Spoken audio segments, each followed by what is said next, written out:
하나님이 기뻐하시는 자리라는 제목으로 함께 말씀의 은혜 나누기 원합니다. 우리 세상에는 많은 자리가 있습니다. 손님이 앉을 수 있는 자리, 또 직원이 앉아야 하는 자리, 또 돈이 많은 부자들이 앉아야 하는 자리, 또 서민들이 앉을 수 있는 자리 등 우리 자리가 많이 있습니다. 그래서 우리는 각자 자신에게 맞는 또 자신의 능력대로 그 자리에 앉으면서 주로 살아간다라고 할 수 있습니다. 그런데 간혹 가다가 이 자신의 신분이나 어떤 위치에 맞지 않는 그러한 자리에 앉게 되는 일이 종종 있습니다. 그때 어떻게 됩니까? 부끄러움을 당하게 되어 있습니다. 예를 들어 보겠습니다. 우리 지하철이나 버스를 타면 어르신들을 위한 자리들이 다 있습니다.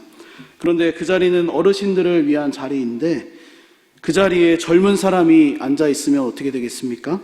바로 주변에서 이 눈살을 찌푸리고 또 그 사람을 쳐다보는 그러한 부끄러운 일들을 만나게 됩니다. 왜 그렇습니까? 바로 그 사람이 자신에게 맞지 않는 그러한 자리에 앉았기 때문입니다. 이와 비슷한 내용이 누가복음 14장에서도 우리에게 말씀해주고 있습니다. 예수님께서 한 바리새인의 집에 들어가셨는데 그때 바리새인들이 서로 이 높은 자리에 앉기 위해서 서로 그냥 막 혈안이 되어서 그렇게 자리를 차지하는 모습을 보셨습니다. 그러면서 예수님께서는 높은 자리에 앉으려고 하지 말아라. 왜 그렇습니까? 그 자리에 맞는 더 높은 사람이 오게 되었을 때 부끄러움을 당하게 될 것이기 때문이다라고 가르쳐 주셨습니다. 이처럼 사람들은 각자의 능력 또 위치에 따라서 이 자리에 앉으면서 살아갑니다. 자동차를 타도 그렇습니다. 기사가 기사 자리에 앉아 있어야 되고 이 손님이나 혹은 사장님이나 혹은 뒤에 타시는 분들은 뒷자리에 앉아야 하는 것처럼 말입니다. 오늘 본문에서도 이와 같은 자리의 이야기가 등장합니다. 바로 예수님께서 부자와 이 나사로라는 인물을 가지시고 그 자리를 말씀해 주시는데 이 부자는 어떻습니까? 우리가 상상할 수조차 없는 그러한 부자였습니다. 또 나사로는 우리가 상상할 수조차 없는 이 가난한 그러한 사람이었다라고 강조해 주고 있습니다. 우리 본문 19절 말씀을 함께 보겠습니다. 시작. 한 부자가 있어 자색 옷과 고운 베옷을 입고 날마다 호화롭게 즐기더라. 아멘. 여기서 강조하고 싶은 부분은 제가 날마다 호화롭게 즐긴다라는 그러한 표현입니다. 얼마나 상상할 수 없을 정도의 그러한 부자였던지 이 오늘날로 표현하자면 날마다 이 파티를 여는, 이 밤만 되면 파티를 여는, 또 뭐 밤뿐만 아니라 뭐 열고 싶으면 그냥 여는 그런 정도의 이 부자였다라고 주님께서 그렇게 강조해주고 계십니다. 우리 영어 성경에 보니까 죄송합니다. 영어를 말씀드려서 우리 영어 성경에 보니까 이 럭셔리한 삶이었다라고 그렇게 표현하고 있습니다. 한마디로 우리가 볼 때 와 라고 입이 떡 벌어질 만한 그러한 부자의 상태를 말씀해주고 있는 것입니다. 반대로 나사로는 어떻습니까? 오늘 본문 20절과 21절 말씀에 이 나사로의 형편을 소개해주고 있습니다. 20절, 21절 우리 같이 보겠습니다. 시작. 한 거지가 헌데 투성이로 그의 대문 앞에 버려진 채 그 부자의 상에서 떨어지는 것으로 배불리려 하매 심지어 개들이 와서 그 헌대를 핥더라. 아멘. 나사로는 헐어있던 상태, 이 정말로 대문 앞에 그냥 표현하자면 버려져 있는 상태, 그냥 자기가 앉은 것이 아니라 이 마치 사람이 이 물건 취급을 당하면서 버려져 있었다라고 말씀해주고 있습니다. 또 유대인들이 가장 싫어하는, 이스라엘 사람들이 가장 싫어하는 이 동물 가운데 하나였던 개, 이 개들이 옆에 와서 이 자신의 헌곳을 이렇게 핥는데도 이 물리칠 힘조차 없는, 이 그것들을 제거할 수 있는 어떤 능력이 전혀 없는 그러한 상태를 우리 주님께서는 비유로 말씀해주고 계십니다. 이와 같이 부자는 날마다 즐기는 자리에 있었습니다. 또 나사로는 이 부자의 대문 앞에 앉아 있었지만 어떠한 것도 부자의 상에서는 떨어지지 않았고 개들마저 자신을 찾아와서 그냥 핥아주는 그러한 자리에 있었다고 이 성경은 증거해주고 있습니다. 정리하자면 이런 것 같습니다. 부자는 호화로운 자리에 앉아 있었고, 날마다 잔치를 베풀 수 있는 그러한 자리에 있었고, 또 좋은 것을 누릴 수 있는 자리였다라고 말할 수 있습니다. 그러나 반대로 이 나사로는 어떻습니까? 구걸하는 자리였습니다. 개들이 찾아와서 핥는 그러한 자리였습니다. 우리가 상상할 수 없는 가난과 이 고난의 자리가 바로 나사로가 앉아 있었던 자리였습니다. 적어도 이 세상에서만큼은 우리의 눈으로 보기에는 이 부자가 하나님의 복을 받아서 누리는 것 같습니다. 적어도 이 세상에서만큼은 이 나사로가 하나님의 저주를 받아서 버림받아서 그 자리에 앉아서 고통을 당하는 것처럼 그렇게 보입니다. 그렇다면 예수님께서 왜 이 비유의 말씀을 시작하셨을까요? 우리는 그저 단순히 돈이 많은 이 부자들을 책망하시기 위해서 그렇게 말씀하셨다라고 그렇게 말씀하지 않으셨다고 우리가 생각해 볼 수 있을 것입니다. 사실 예수님께서 오늘 비유의 말씀을 주신 이유는 바로 당시에 돈을 좋아하던 사람들이 이 바리새인들이었기 때문이었습니다. 누가복음 16장 14절 말씀을 보면 예수님의 가르침을 들었던 바리새인들이 비웃었다라고 말씀해주고 또 돈을 좋아하는 자들이었다라고 증거해주고 있습니다. 그리고 이어서 나오는 말씀이 바로 이 오늘 본문의 그러한 말씀입니다. 그러므로 오늘 본문의 부자는 누구를 의미합니까? 바로 바리새인들을 의미하고 있다는 것입니다. 이 예수님께서는 비유의 말씀을 통해서 바리새인들이 앉아있는 그 자리를 지금 책망하고 계신 것입니다. 그들은 돈을 좋아하는 자들이었습니다. 겉으로는 하나님의 율법을 잘 지키는 것처럼 보였지만 이 속으로는 전혀 다른 것을 생각하고 품고 있었던 자들이었습니다. 그래서 예수님은 아주 유명한 말씀을 하십니다. 그들에게 이 회칠한 무덤이다 라고 말씀하셨습니다. 당시의 무덤은 겉은 이렇게 회를 칠해가지고 아주 깨끗하고 눈에 확 띄는 아름다운 모습을 하고 있었지만 그 속은 어떻습니까? 동굴 안으로 들어가면 썩은 냄새가 진동하는 그러한 것과 같은 사람들이 바로 이 바리새인들이었다라는 것입니다.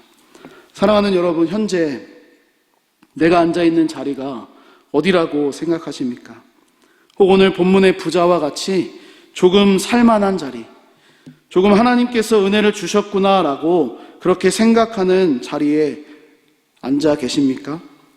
아니면 반대로 나사로와 같이 조금 부족한 자리, 다른 사람들이 나를 몰라주는 그러한 자리, 어쩌면 하나님께서도 나를 도와주시지 않는 것과 같은 이 버려진 것과 같은 그러한 자리에 앉아서 살아가고 계시지 않습니까? 만약 오늘 본문의 비유가 이 상태로 끝이 났다면 단순히 부자가 은혜를 입었다라고 생각할 수 있겠습니다. 나사로가 버림받았다라고 그렇게 우리가 이해할 수도 있겠습니다. 그러나 예수님께서는 곧바로 그 말씀을 이어가시면서 이 부자와 나사로가 둘 다 죽게 되었다. 다시 말하면 죽음 이후의 자리가 있다는 것을 그렇게 가르쳐주고 계신 것입니다. 본문을 보면 이렇게 말씀합니다. 부자는 음부에 가게 되었고 이 나사로는 아브라함의 품에 가게 되었다고 말씀합니다. 오늘 23절 말씀을 제가 보겠습니다. 그가 음부에서 고통 중에 눈을 들어 멀리 아브라함과 그의 품에 있는 나사로를 보고, 여기서 그는 부자를 말하고 있습니다. 부자는 지금 음부에 앉아 있고 또 나사로는 아브라함과 같이 아브라함의 품에 안겨 있는 그러한 자리였다라고 말씀해주고 계신 것입니다. 그렇습니다. 우리는 죽음 이후의 자리가 있다는 것을 기억해야 합니다. 이 세상에서도 우리가 살아가고 있는 그 자리가 있듯이 정말로 죽음 이후에도 우리가 영원히 살게 되는 그러한 자리가 있다는 것입니다. 그러므로 사랑하는 여러분, 우리가 오늘 말씀을 통해서 이 첫 번째로 받을 수 있는 은혜는 바로 지금 앉아있는 우리의 자리, 이 자리가 영원한 자리가 아니라는 것입니다. 이 세상의 자리와 위치는 영원하지 않습니다. 지금 우리가 누리고 있는 이러한 자리, 저도 이 앞에서 설교하는 것이 또 부담스럽고 떨리기도 하고 참 뭔가 이 어색하기도 하고 잘 그렇지만 이 자리가 영원하지 않다라는 것입니다. 제가 하늘나라에 가서, 제가 하나님 나라에 가서 거기서도 말씀을 전하겠습니까? 그렇지 않습니다.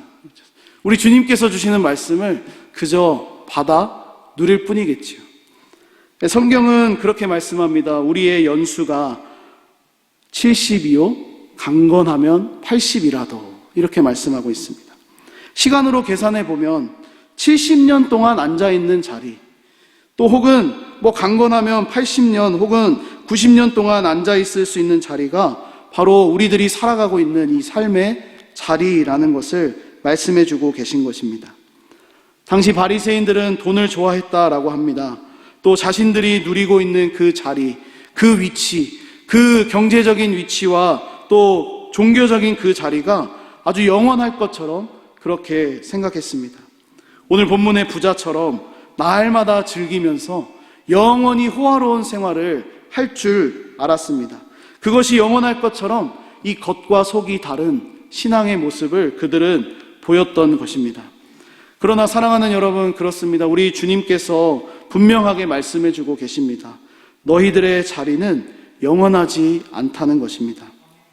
아니, 지금처럼 겉과 속이 다른 이 신앙생활을 계속하게 된다면 영원한 음부의 자리에 가게 될 것이라고 오늘 경고의 메시지를 주고 계신 것입니다. 그렇다면 오늘 말씀 가운데 드러나고 있는 이 죽음 이후의 자리는 어떤 모습으로 우리에게 보여지고 있습니까? 바로 이 세상의 자리와는 정반대로 이 역전된 상황을 보여주고 계십니다. 부자는 날마다 잔치를 베푸는 자리에 있었습니다. 또 좋은 것을 누리는 자리에 있었지만 영원한 음부의 자리로 가게 되었습니다. 그곳은 어떤 곳입니까? 고통이 있는 자리입니다. 부르짖음이 있는 자리입니다. 반대로 나사로는 이 땅에서 구걸하는 자리에 있었습니다.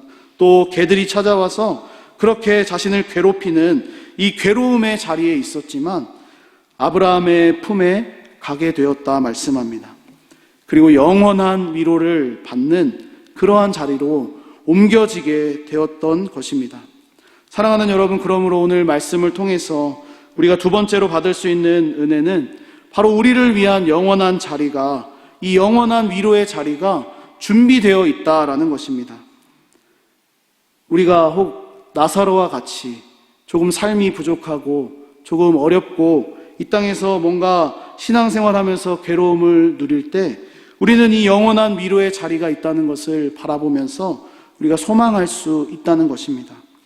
반대로 혹 부자와 같이 정말로 하나님께서 은혜를 베풀어 주셔서 나의 삶이 좀 넉넉하고 좀 여유가 있고 좀 어떤 생활을 잘 누릴 수 있는 그러한 자리에 있다면 우리는 우리 자신을 돌아보아야 할 것입니다.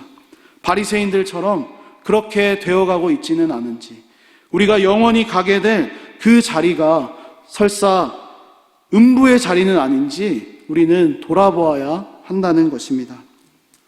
사랑하는 여러분, 사실 오늘 본문은 이 천국과 지옥을 분명하게 보여주는 그러한 본문은 아닙니다. 그러나 그럼에도 불구하고 성경 말씀을 보면 이 아브라함의 품이라는 것은 바로 믿음 안에서 죽음을 맞이한 이 성도들이 위로함을 얻고 또 평안함을 누리는 이 영원한 자리라는 것을 의미하고 있다고 우리가 충분히 그렇게 생각해보고 유추해볼 수 있습니다. 요한복음 14장 2절과 3절에서도 우리 주님께서 이렇게 말씀해 주셨습니다.